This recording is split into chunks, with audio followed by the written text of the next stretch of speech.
mengadakan permusuhan antara engkau dan perempuan ini, antara keturunanmu dan keturunannya. Keturunannya akan melumpuhkan kepalamu, dan engkau akan meremukkan tumitmu. Demikianlah sabda Tuhan. Setan rupanya berusaha bagaimana caranya supaya manusia itu jauh dari Allah, seperti dikutip dari bacaan pertama.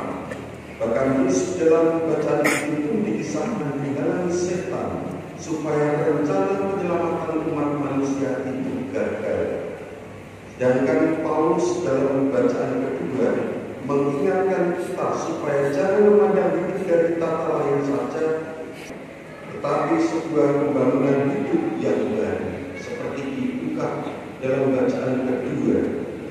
Saudara-saudara yang terkasih, kalau dalam kehidupan sehari-hari mungkin masih ada juga, bahkan tidak sedikit, yang menghina kita, menghina Yesus Kristus.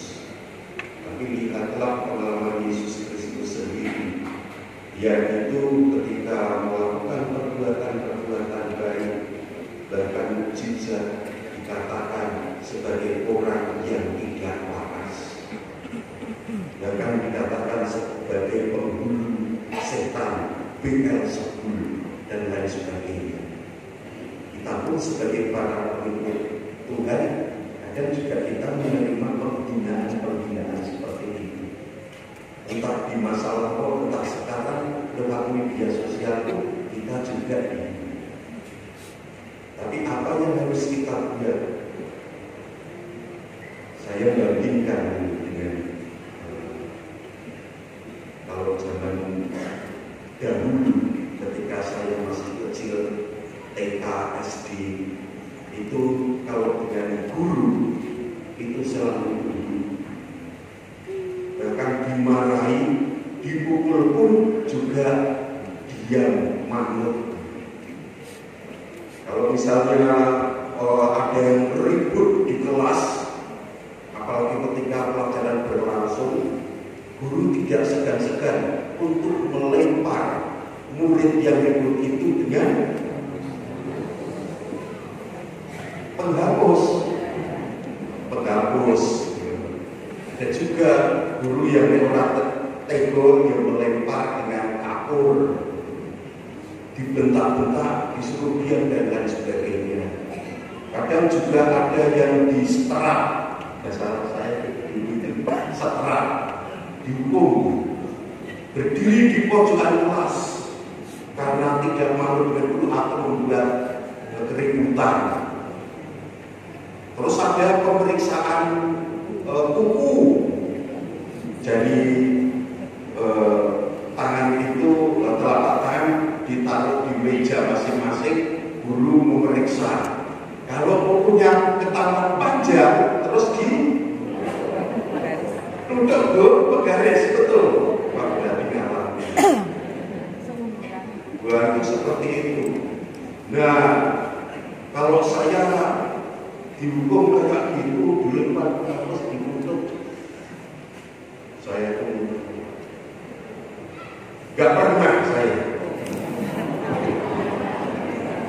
Gak pernah mau kecil itu saya itu pendiam. Saya gak pernah, tapi sering.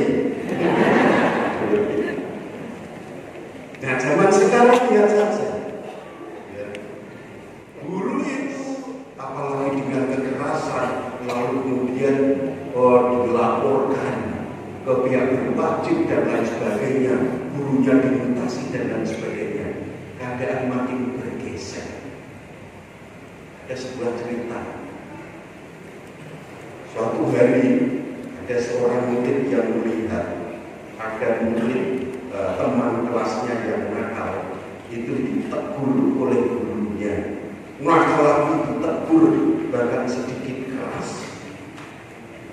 Lalu murid-muridnya itu menanggapi, muridnya yang nakal itu menanggapi dengan marah balik, bahkan menghina gurunya secara pribadi, bahkan mengancam dan diam saja. Ketika dihina, diancam, diam saja. Nah, setelah gurunya diam saja, rupanya murid yang nakal tadi masalah meninggalkan gurunya. Murid lain yang melihat itu, mengambil gurunya tanya, "Pak Guru, mengapa Bapak itu diam saja? Tahu bahwa murid itu nakal, murid itu salah. Dan Bapak malah dihina, dicaci maki, diancam, tapi mengapa diam saja?" Guru itu dengan tenang menjawab, "Kalau kamu itu memberi sesuatu kepada orang lain, lalu orang lain itu tidak mau menerimanya, menjadi milik siapakah dengan pemberian itu? Ya balik ke saya menjadi milik saya sendiri." Persis seperti itu. Kalau saya dikasih hinaan, cercaan, bahkan ancaman, tapi saya diam saja, berarti saya tidak menerima, menjadi milik siapakah penghinaan, cercaan, maki yang seperti itu? Ya balik kepada yang menghina. Masih seperti itu. Itu yang saya buat. Saudara-saudari yang dikasihi dan mengasihi Kristus, Pak Guru itu juga melanjutkan, betul apa yang kami katakan. Karena aku tidak menerima kata-kata itu, maka kata-kata tadi itu kembali menjadi miliknya yang menghina saya. Dan dia menimpanya sendiri. Dia tidak menyadari bahwa suatu saat nanti dia akan menanggung akibatnya, baik di dunia ini, bahkan di akhirat nanti. Saudara-saudari yang dikasihi dan mengasihi Kristus, sekali lagi, kadang kita juga menerima penghinaan dan makian dan lain sebagainya. Mungkin juga penghinaan itu karena kita itu mengikuti Yesus Kristus. Apakah dengan penghinaan itu? Ini pertanyaan. Iman kita itu luntur. Apakah dengan penghinaan itu kita meninggalkan Yesus? Ataukah kita masih setia dan tetap bangga menjadi pengikut Kristus? Kita diajarkan kalau seandainya kita dilukai, tidak perlu membalas meskipun kita terluka. Kalau kita diajarkan untuk tidak membunuh meskipun kita pun terbunuh dalam tanda petik. Kita diajarkan kita bukan menjadi pendendam meskipun kita itu dilukai atau dihina, dicaci maki dan lain sebagainya. Tuhan Yesus memberikan pelajaran bagi kita, dan itu yang kita jalankan. Kasihilah musuhmu dan ampunlah mereka meskipun kita teraniaya. Saudara-saudari yang dikasihi dan mengasihi Kristus, mari kita yang sejenak untuk meresahkan kata sabda.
Syukur kepada Allah.